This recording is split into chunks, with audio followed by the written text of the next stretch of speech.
chers amis, bienvenue dans le premier épisode de 9 minutes avec Madame Cécile.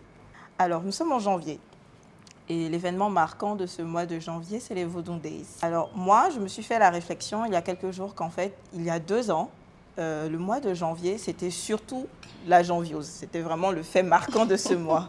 Mais depuis 2 ans, avec les Vodun Days, le 10 janvier, qui est le jour de célébration des religions animistes, est beaucoup plus mis en avant. C'est-à-dire, avant, pour moi, c'était vraiment un jour où, bon, oui, il n'y avait pas école, donc j'allais me reposer, mais c'était un jour où je me disais, je ne peux pas sortir. Si je sors, je vais croiser un Zangbeto, il va me chicoter. Donc, c'était vraiment là. J'avais la peur au ventre et je savais que ce jour-là, je devais rester à la maison toute la journée. Mais avec les Vodun Days, aujourd'hui, c'est un événement qui vient avec ses festivités, ses concerts et énormément d'attractions. Alors, la question que je me pose aujourd'hui, c'est comment pouvons-nous nous identifier par rapport à nos racines et notre héritage culturel dans un monde qui va extrêmement vite? Oui, c'est vrai, par le passé, quand on parle de nos racines, nos traditions, tout le monde en a peur. On parle de l'animisme, on parle du vaudou, on parle des pratiques, on parle des rites, des rituels. Et tout le monde se dit, oui, c'est le moment des sacrifices. C'est le moment où on tue le coq, on tue un mouton, on met le sang. Et c'est surtout le moment où on vole l'âme des gens. Et tout le monde en a peur, c'est la psychose générale. Quand on dit vaudou, là, tout le monde prend la tangente, mais non. Qu'on le veuille ou non, c'est notre culture et c'est notre racine. Et donc, il va falloir faire avec. Famille de tisserands, j'ai vu mon grand-père en train de tisser quand j'étais enfant. Je suppose que c'est ancré dans mon subconscient parce qu'enfant, j'ai même occulté ça.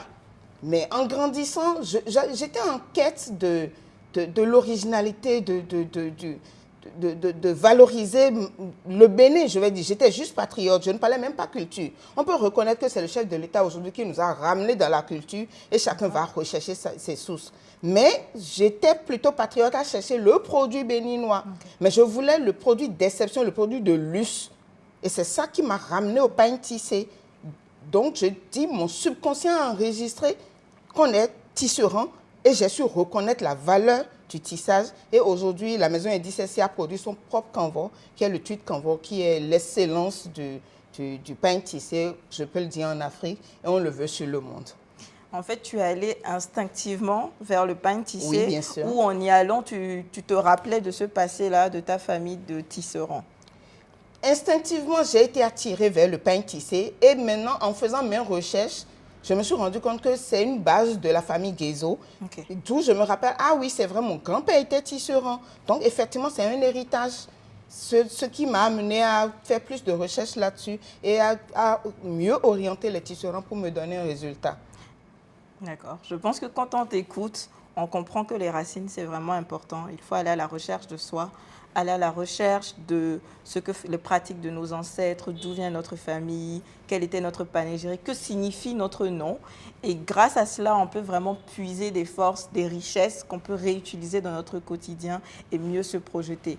Mais je pense aujourd'hui, en tant que jeune, comment est-ce que tu penses qu'on peut utiliser notre patrimoine culturel, notre héritage, comme tu l'as si bien expliqué plus tôt, pour booster notre carrière, pour nos ambitions professionnelles? Tu l'as bien dit, je repartis sur panégyrique rapidement. Et souvent, la modernité fait qu'on se dit, quand on parle de panégyrique, oui, nous, besoin d'entendre, hein, nous étons laissés, comme si c'est des incantations et on en a peur. Mais en réalité, les panégyriques, quand vous les écoutez, vous savez qui vous êtes et ça vous permet de faire attention. C'est valable pour les entrepreneurs aussi. Je citerai juste, enfin, chez nous, on dit, à Rwanoton, ensemble, Gogoton, Dingbadano. Ça veut dire? C'est une démonstration de beauté. Genre, depuis le matin, elle est passée et puis son derrière, ou je ne sais pas, ses fesses sont passées après. Donc, elle est tellement ronde, jolie que sa beauté est passée le matin, mais le reste continue à passer jusqu'au soir. Mais de la même façon, les Arwanon, pour ceux qui connaissent la famille Arwanon, les femmes ont du mal à se marier. Je ne l'ai pas su tôt. Mais après, à me coincer, à me cogner, à ne pas m'en sortir dans le couple et tout, je suis allée m'asseoir devant ma tante. J'ai dit, c'est quoi le truc? Elle m'a dit, ah non, j'ai dit, pardon. Elle dit, ce qui veut dire, c'est pas vraiment notre truc. Les femmes, on n'arrive pas à se marier. J'ai dit, ce n'est pas ma portion au nom de Jésus. Parce qu'au-delà de tout, aujourd'hui, je suis chrétienne. Et oui, chrétienne ne m'empêche pas de reconnaître mes racines. Et parlant entrepreneuriat, parlant jeunesse, il serait bon aussi que la jeunesse puisse s'informer d'où ils viennent, d'où leurs familles viennent, pour pouvoir s'orienter même dans le travail qu'on choisit. Mais un jeune qui veut être entrepreneur aujourd'hui, je lui conseille vraiment de savoir. Parce que chaque famille a son métier. Donc, si vous étiez forgeron, je ne vous demande pas, je ne demanderai pas à un jeune aujourd'hui d'aller faire le travail de forgeron à l'ancienne. Mais il peut être, je ne sais pas... Dans l'ameublement. Dans l'ameublement, il peut faire des sculptures, il peut faire des bijoux. Donc, il y a tellement de choses à décliner. Mais toujours travailler cette matière. Cette matière ou bien avoir les méthodes. Et sur ce, je voudrais bien que l'invité du jour vienne nous parler de l'entrepreneuriat de la jeunesse avec la culture et les racines. Firdaus, merci de nous rejoindre. Merci à vous pour l'invitation. On était dans une discussion, on a voulu que ta voix porte dedans. On voudrait savoir. Aujourd'hui, on parle culture, surtout les Vodun Days. On est en plein Vodun Days. Et c'est l'euphorie. Les jeunes sont sur les festivités, des artistes invités. C'est la fête. La diaspora, tout le monde est là. Mais qu'est-ce que la jeunesse peut tirer de ça? Qu'est-ce que le jeune entrepreneur peut tirer de ça? Comment il peut utiliser la racine? Comment il peut utiliser notre culture? Comment il peut utiliser nos sources, nos us et coutumes de nos ancêtres pour pouvoir se positionner sur ce village planétaire où tout le monde est évalué au même niveau? Mon parcours, en tout cas, m'a permis de comprendre que ces éléments, en tout cas pour trouver les réponses qu'il faut, sont basés sur trois éléments. En tout cas, pour moi, c'est trois axes. C'est l'inspiration, c'est l'innovation, justement, et la transmission.